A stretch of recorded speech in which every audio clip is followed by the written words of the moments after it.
Hi, welcome back. This is Chapter 4, The Suicide Mission.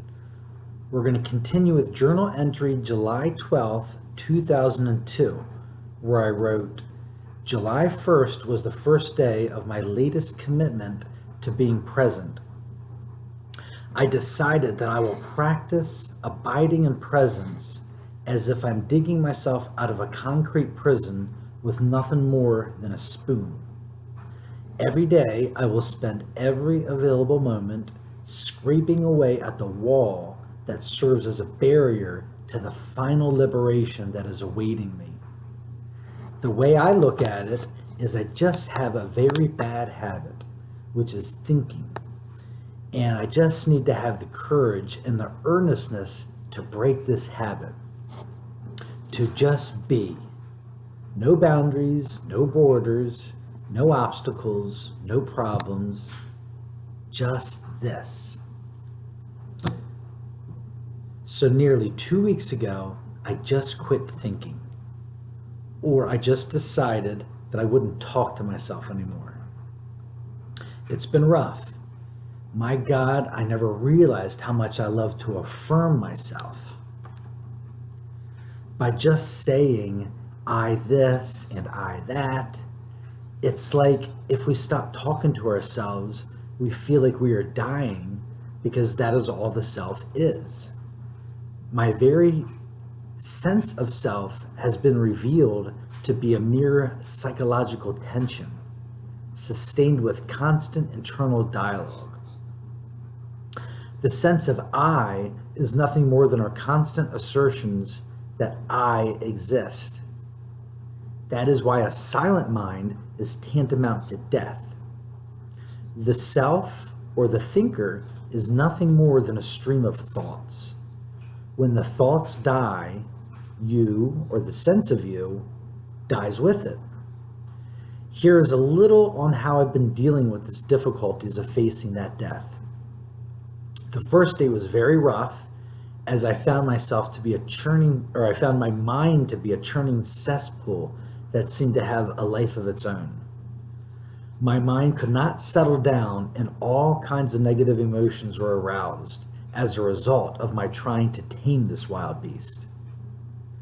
I began to loathe myself by the negativity, or I began to loathe myself for being such a ridiculous mess, which was just compounded by the negativity that came about as a result of this practice of abiding in presence.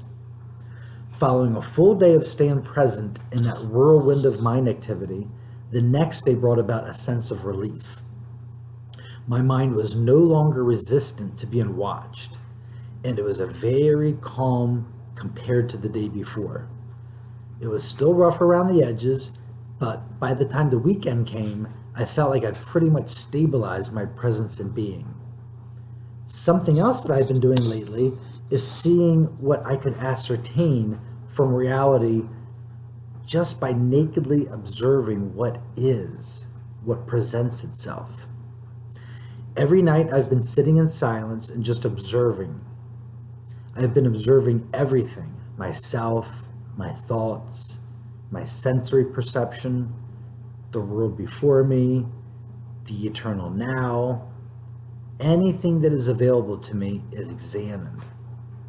I figured that I should be able to see the truth from where I am at any moment.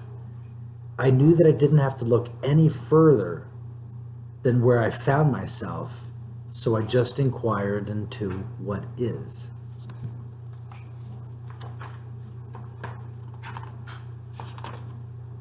This has been much fun, and I find myself getting incredible insights that I'll detail later.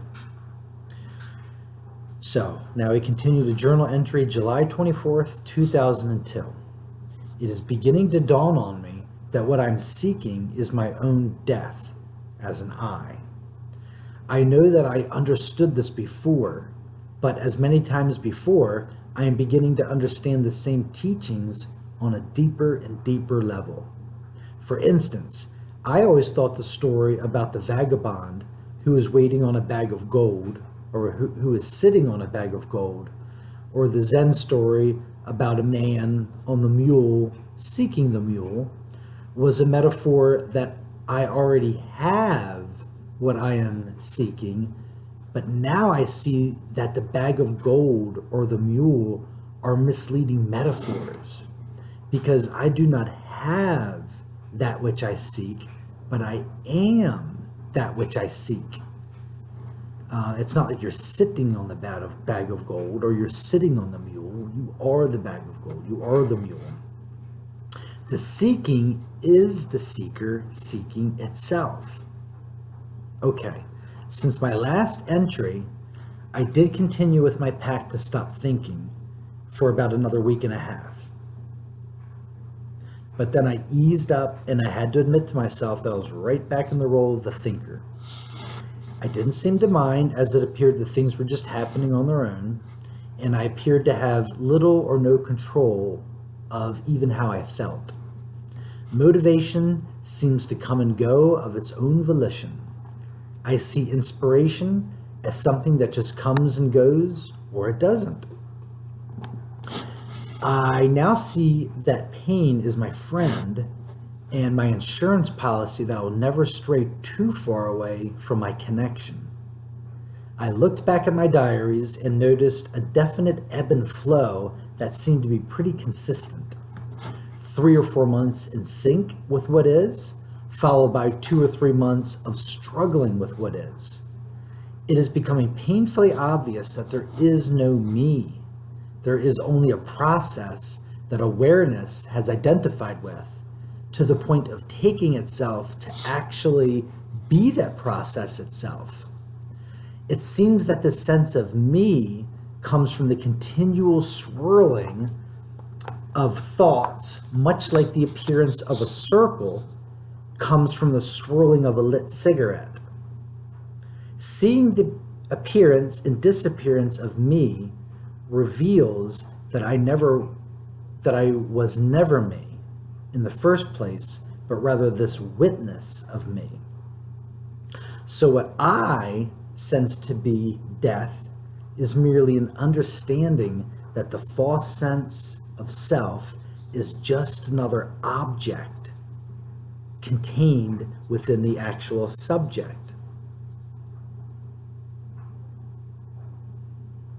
The I is just another object contained in the subject. The I is out here in you as space. The subject is simply impersonal awareness, witnessing the object. In other words, I thought that I was a person seeing things or objects that are out there. Now I'm beginning to see that even the very feeling of being a person was actually just another object or something that I perceived in my experience as the true subject. Something has happened in the last few weeks, but I can't and don't even desire to formulate an idea of what it is. I am understanding on a much deeper level that all there is awareness. And it feels like this understanding is killing me. I'm not sure if I will be writing much, so I want to jot down some insights that I have been getting over the last couple of months. So now these are just thoughts that I put together of random thoughts I was collecting in my diary, and I just wanted to get them out. Basically, as I look back on it now, I wanted to get these thoughts out so I could let them go. I was having all these amazing insights. They're coming faster than I could process them. But as you remember, this chapter started out with me, trying to stop thinking. So, I'm in this tension of trying to let go and not trying to think anything, but yet that letting go is causing these insights. That space that I'm creating is allowing these insights to flood in and, changing my experience. So now I want to let those thoughts go, so I can continue in my abiding in presence. But the thoughts are, so seductive, so powerful that I want to process them. I want to contemplate them. So anyway, this is me just writing down the thoughts so I could let them go.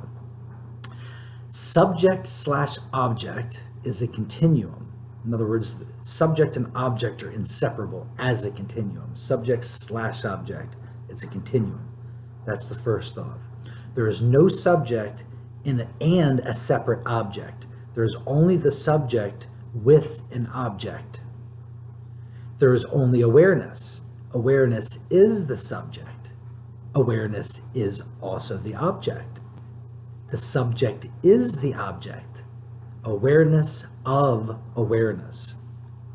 Ignorance is when the object, or that which awareness is aware of, is taking to be something other else than awareness. The I is created by the illusory split created by ignorance. The ultimate irony is that when I reach the end of the spiritual path, it turns out that all that I need to do is merely drop the I, and then only God will remain. So it is the I that seeks the truth, but the truth can only be revealed when the I dies. This is where I find myself now, like a fox caught in the headlights of that which it was pursuing. I find myself staring into the infinite, realizing that all there is left for me to do is to simply die. As long as I am, realization cannot be. Which will it be? That's the question I end on. Which will it be? So next is journal entry, August 8th, 2002. I continue. This whole time on my path, I have been kidding myself into thinking that I was someone on a spiritual path. So the ego still reigned mighty. It just really hit home recently that I had been on a suicide mission, and I've never really understood this. I know it's been hinted at and alluded to in previous teachings, but it finally dawned on me for good that I simply need to drop the act, the game, the charade, the pretending that I'm a person. This means the death of me in a very real way. What I have been getting recently is that the ego doesn't really want freedom. It just thinks it does because it takes freedom to be just another experience for itself. But freedom is tantamount to the ego's own death. So once it realizes that what it has been seeking is its own death, it quickly backtracks. This is where I am right now, and I have not moved an inch since this discovery.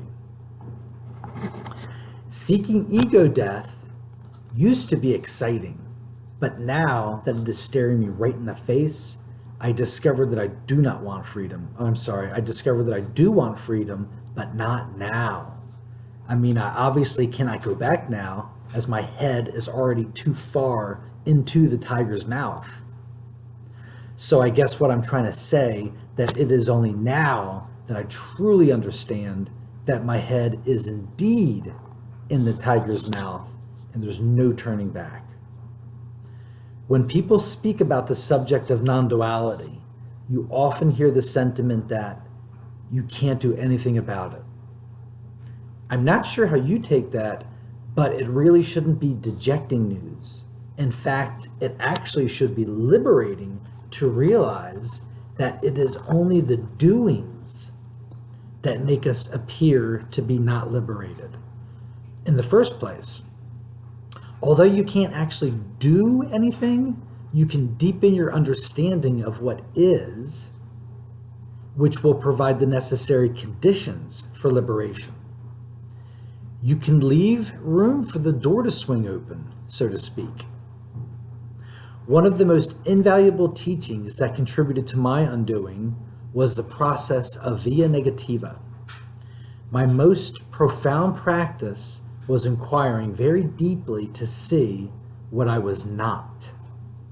So in a way, we can access a back door by doing and undoing.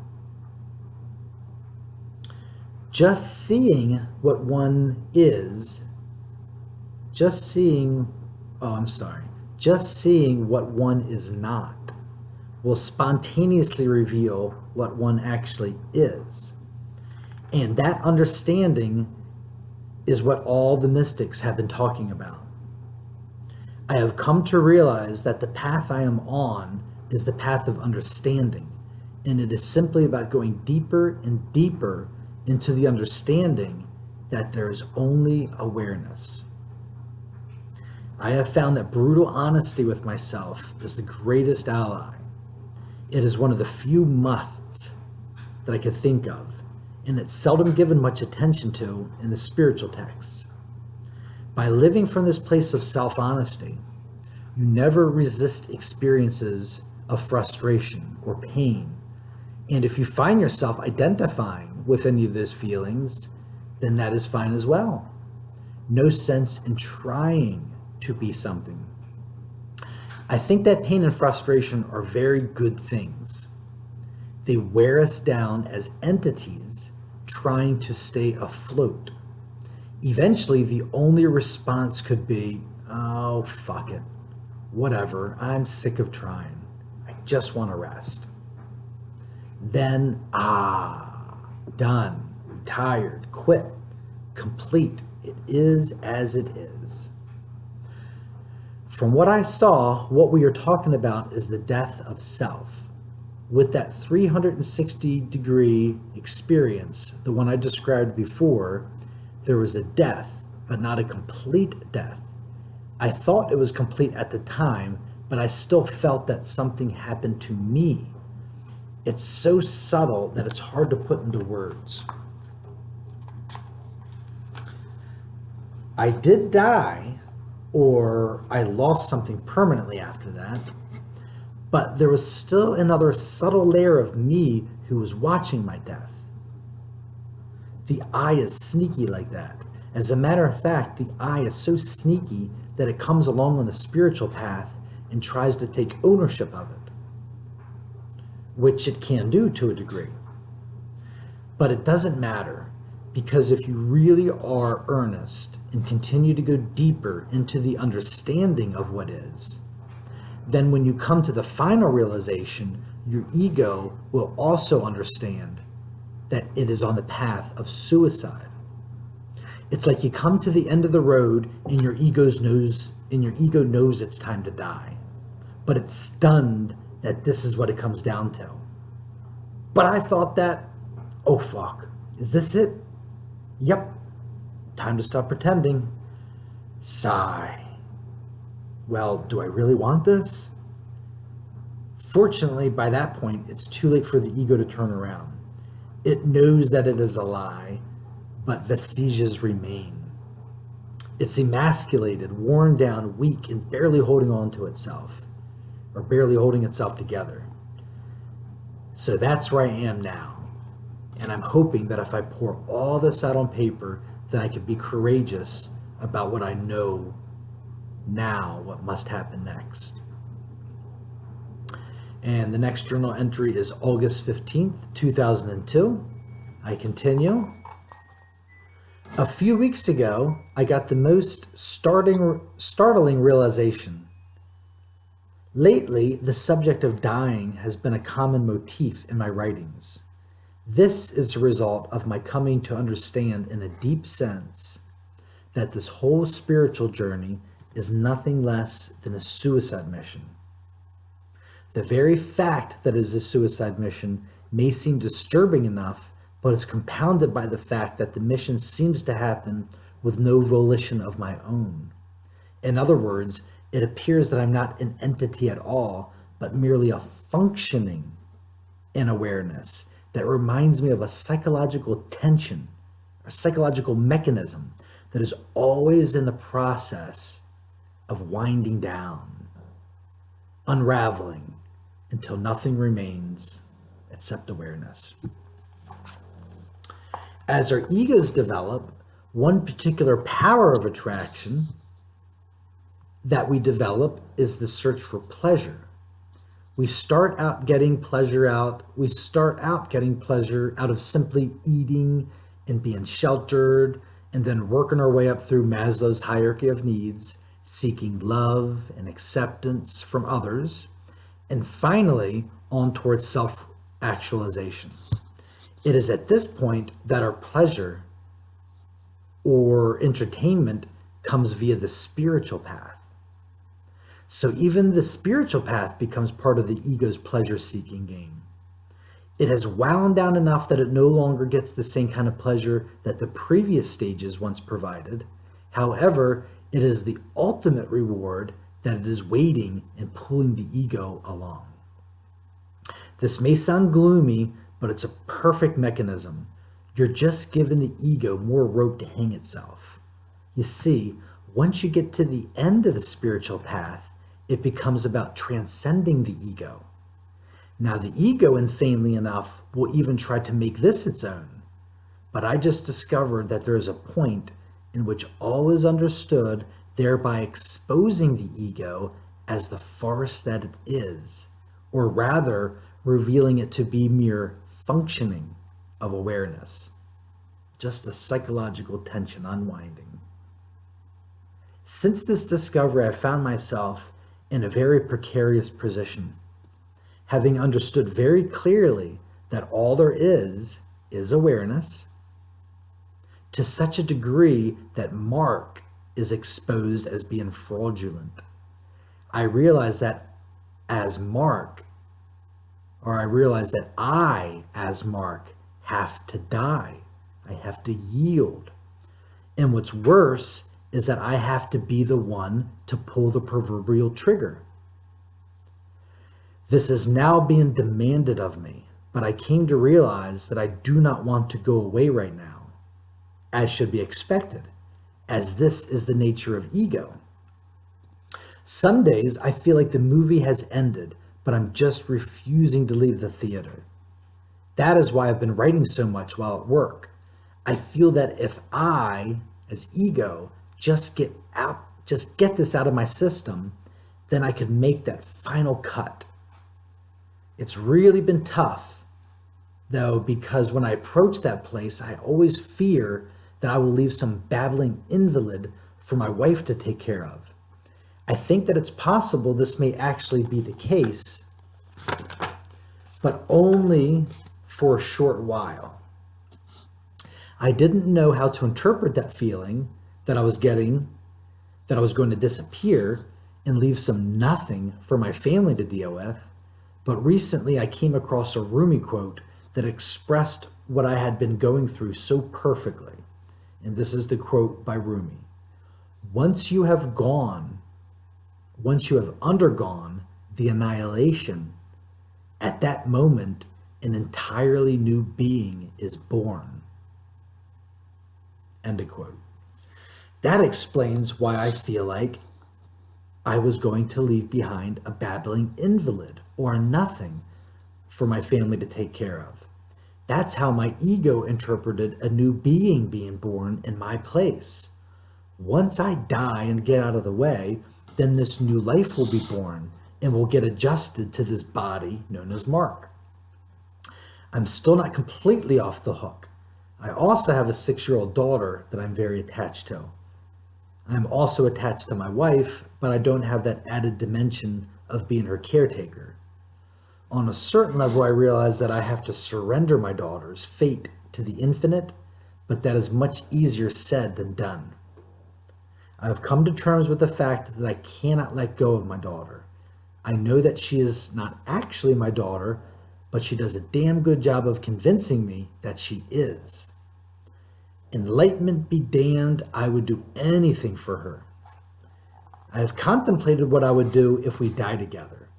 Do I do as the masters teach, which is to recognize all visions as projections from my own mind and just let everything go?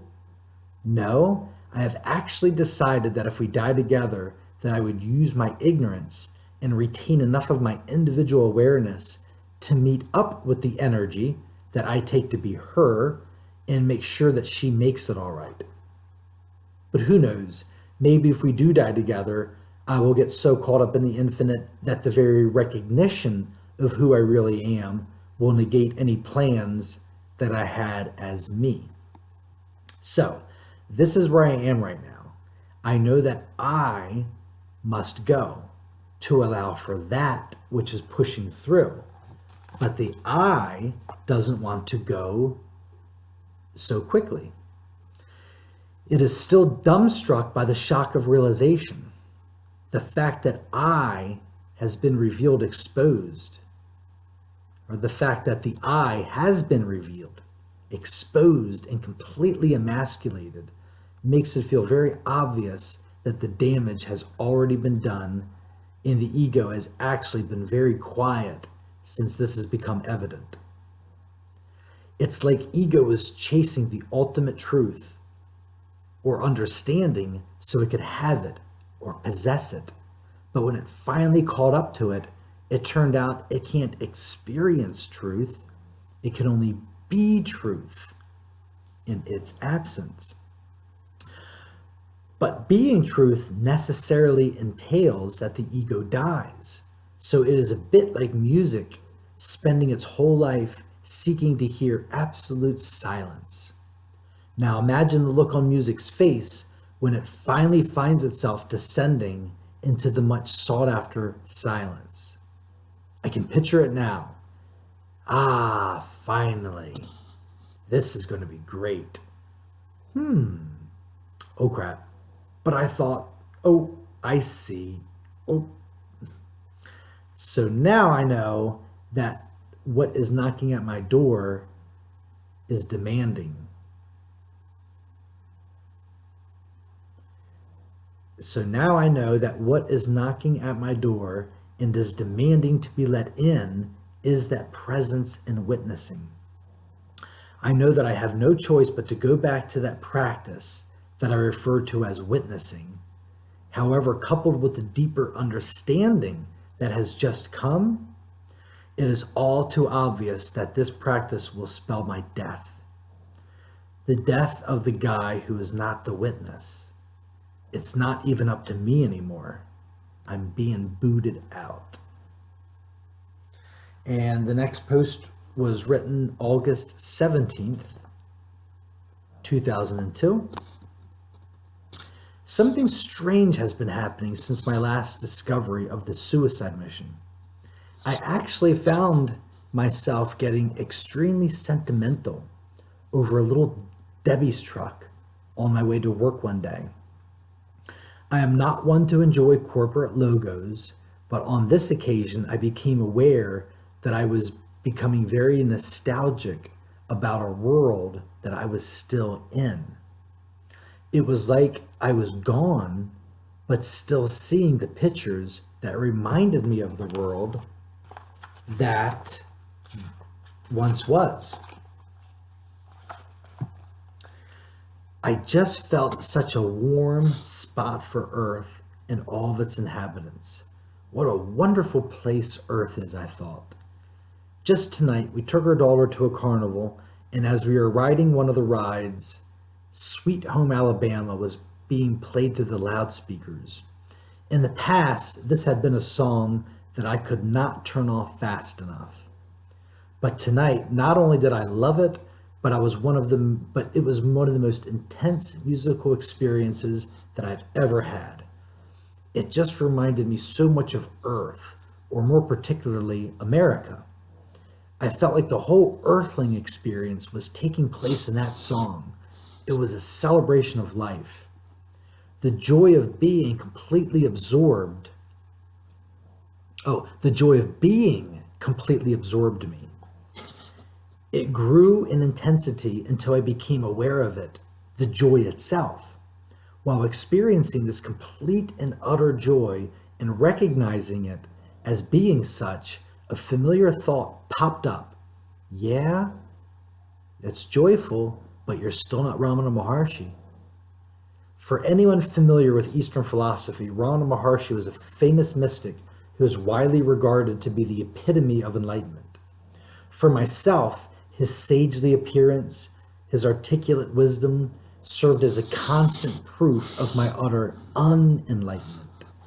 So usually the thought of, yeah, but you're not Ramana, led to other thoughts, reinforcing the idea that I am incomplete, and striving towards something else. But this time, I remembered the words of a friend who told me that when faced with any belief, ask myself, who would you be without that thought? The very moment after asking myself this question, the answer came not in words, but in the actual experience of being completely free.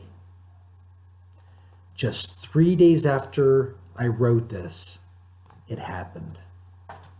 So I'll continue with chapter 5 on the next one. So we'll end there and see you guys next time for chapter 5, Enlightenment.